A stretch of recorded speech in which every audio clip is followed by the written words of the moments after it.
ഹൃദയം നുറുങ്ങിയ ഒരു ദേശത്തെ മാറോട് ചേർത്ത് പിടിക്കുകയായിരുന്നു മലയാളികൾ. നിരവധി മനുഷ്യരുടെ ജീവനെടുത്ത വലിയ ഒരു ദുരന്തത്തിൻ്റെ മുമ്പിൽ ഭിന്നതകളും ഭേദങ്ങളും വ്യത്യാസങ്ങളും മറന്ന് മാനവികതയുടെ തുരുത്തിൽ നാം ഒന്നിക്കുകയായിരുന്നു. എല്ലാ കഷ്ടതകൾക്കിടയിലും മനുഷ്യനെ ജീവിക്കാൻ പ്രേരിപ്പിക്കുന്നത് ഈ എമ്പതിയാണ്. വറ്റാത്ത മനുഷ്യ സ്നേഹത്തിൻ്റെ നീരുറവ. ഇന്ത്യയിലും ലോകത്തുമുള്ള മുഴുവൻ മനുഷ്യരും ഈ ദുഃഖത്തിൽ പങ്കുചേർന്നു. അമേരിക്കൻ പ്രസിഡന്റ് ജോ ബൈഡൻ ഉൾപ്പെടെ അതീവ ദുഃഖം രേഖപ്പെടുത്തി. ശരീരവും ജീവിതവും മറന്ന് ദുരന്ത ഭൂമിയിൽ കർമ്മ സേവകരായി നിരവധി മനുഷ്യർ അണിനിരന്നു. കാരണം അവരുടെയൊക്കെ വികാരം മാനവികതയുടെ വികാരമായിരുന്നു.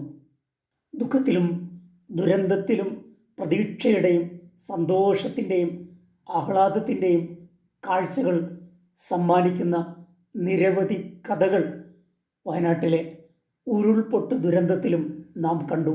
ജീവനും കൊണ്ട് ഓടുമ്പോൾ ആനയുടെ മുമ്പിൽപ്പെട്ട അമ്മയുടെ കഥയുണ്ട്. ആ അമ്മക്ക് കാവൽ നിന്നത് ആനയാണെന്ന് അവർ പറയുന്നു. എന്നാൽ ഹൃദയശൂന്യരായ മനുഷ്യരും നമുക്കിടയിലുണ്ട് എന്നത് ദുഃഖകരമായ ഒരു കാര്യമാണ്. വെറുപ്പും വിദ്വേഷവും ഉപവസിച്ച് ജീവിക്കുന്നവർ ദുരന്തത്തിലും അവരുടെ തനി നിറം കാട്ടാതിരിക്കില്ല. രാജ്യസഭയിലും ലോകസഭയിലും വയനാട് ദുരന്തം ഉയർന്നു വന്നപ്പോൾ അമിത്ഷാ ഉൾപ്പെടെയുള്ള BJP-ക്കാർ, ഹൃദയശൂന്യരായ മനുഷ്യർ, അതിനെ കണ്ടത് രാഹുൽ ഗാന്ധിയുടെ മണ്ഡലമാണ്. അവിടെ താമസിക്കുന്ന മനുഷ്യർ നമ്മിൽ നിന്ന് വ്യത്യസ്തരാണ്, അവർക്ക് ഒരു സഹായവും ചെയ്യരുത്. വയനാട്ടിൽ സംഭവിച്ച ദുരന്തത്തെ കഴുക കണ്ണുകളോടെ കാണാനാണ് കേന്ദ്ര ആഭ്യന്തരമന്ത്രി അമിത്ഷാ തയ്യാറായത്.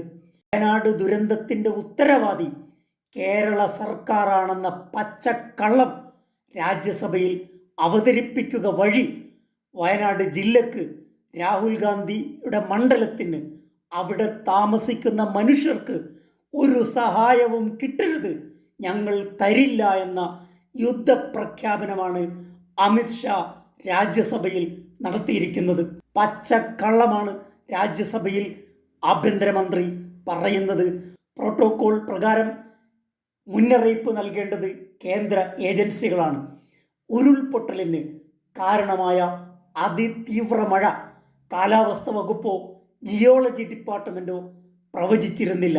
29-ന് ഉച്ചയ്ക്ക് 2 മണിക്ക് പുറത്തു വന്ന ബുള്ളറ്റിൻ വയനാട് ജില്ലക്ക് നൽകിയത് അപകട സാധ്യത തീരെയില്ലാത്ത ഗ്രീൻ അടയാളമാണ്. 25-ാം തീയതി മുതൽ അതിശക്തമായ മഴയുടെ മുന്നറിയിപ്പ് നൽകിയെന്നാണ് അമിത്ഷാ രാജ്യസഭയിൽ പറഞ്ഞത്. എന്നാൽ റെഡ് അലേർട്ട് നൽകിയത് 30-ന് രാവിലെയാണെന്ന് കേന്ദ്ര കാലാവസ്ഥാ വകുപ്പ് മേധാവി മൃത്യുജയ് മഹാപത്ര അറിയിച്ചതോടെ ഉരുൾപൊട്ടൽ നടന്ന ശേഷമാണ് റെഡ് അലർട്ട് ലഭിച്ചതെന്ന് വ്യക്തമായി.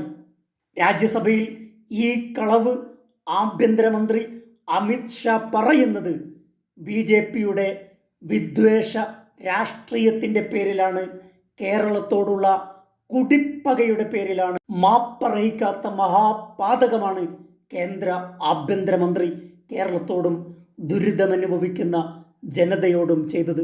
ഇത് അവിടെ നിൽക്കുന്നില്ല. വിദ്വേഷം പ്രസംഗിക്കുന്ന തേജസ്വി സൂര്യയെ പാർലമെന്റിൽ പ്രസംഗിപ്പിക്കുന്നത് മോദിയും അമിത്ഷായുമാണ്. വായ തുറന്നാൽ വംശീയ വിദ്വേഷം തുപ്പുന്ന നൊട്ടോറിയസ് ആയ ആളാണ് തേജസ്വി സൂര്യ. തേജസ്വി സൂര്യയെ പാർലമെന്റിൽ തെരഞ്ഞു പിടിച്ച് പ്രസംഗിപ്പിക്കുന്നത് കൃത്യമായ ഒരു ലക്ഷ്യത്തോടു കൂടെയാണ്. രാഹുൽ ഗാന്ധിയുടെ വയനാട് മണ്ഡലത്തിന് ഒരു സഹായവും ആരും ചെയ്യരുത്, അവർക്ക് ഒന്നും ലഭിക്കരുത്.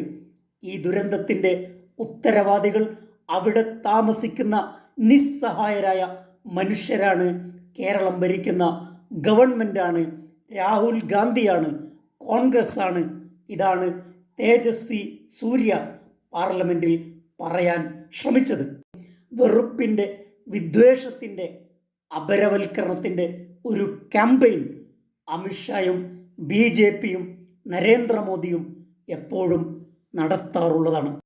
ദുരന്തമുഖത്ത് ഒന്ന് തിരിഞ്ഞു നോക്കാനോ കേന്ദ്ര സഹായം നേടിയെടുക്കാനോ ശ്രമിക്കുന്നതിന് പകരം ഒരു രൂപയും ഇവിടെ കിട്ടരുത് എന്ന ചിന്തയോടെ നടക്കുന്ന ആളാണ് സുരേഷ് ഗോപി. 24 മണിക്കൂറും വർഗീയ വിദ്വേഷ ദുർഗന്ധം വിറ്റ് ജീവിക്കുന്ന ചില മനുഷ്യർ നമുക്കിടയിലുണ്ട്. TG മോഹൻദാസും സാജൻ സ്കറിയയും ഉൾപ്പെടെയുള്ള മനുഷ്യർ 24 മണിക്കൂറും മതവിദ്വേഷം തുപ്പി ജീവിക്കുന്ന നികൃഷ്ട ജന്മങ്ങൾ. കുപ്പത്തൊട്ടിയേക്കാൾ ദുർഗന്ധം വമിക്കുന്ന യൂട്യൂബ് ചാനലുകളിൽ ഇരുന്നു കൊണ്ട് വെറുപ്പിൻ്റെ സാമ്രാജ്യം സൃഷ്ടിക്കുന്നവർ. മുഖ്യമന്ത്രിയുടെ ദുരിതാശ്വാസ ഫണ്ടിലേക്ക് ഒരു രൂപയും ലഭിക്കരുത് എന്ന നിർബന്ധ ബുദ്ധിയുള്ള ആളാണ് സാജൻ. ഭൂമി മലയാളത്തിൽ ഇത്രയും വലിയ ഒരു പാഴ്ജന്മം ഉണ്ടാവുകയില്ല. സേവന പ്രവർത്തനങ്ങളെ പുച്ഛത്തോടെ കണ്ട TG മോഹൻദാസ്. രാഹുൽ ഗാന്ധി പറഞ്ഞതുപോലെ നഫ്രത്ത് ഹിംസ, വിദ്വേഷവും ഹിംസയുമാണ് ഇവരെ യോജിപ്പിക്കുന്ന ഘടകം. ഹൃദയമില്ലാത്ത ഈ മനുഷ്യരെ മുഴുവനും ദേശീയ ദുരന്തങ്ങളായി മലയാളികൾ പ്രഖ്യാപിക്കേണ്ടിയിരിക്കുന്നു. മറ്റു വിഷയവുമായി അടുത്ത എപ്പിസോഡിൽ. Thank you.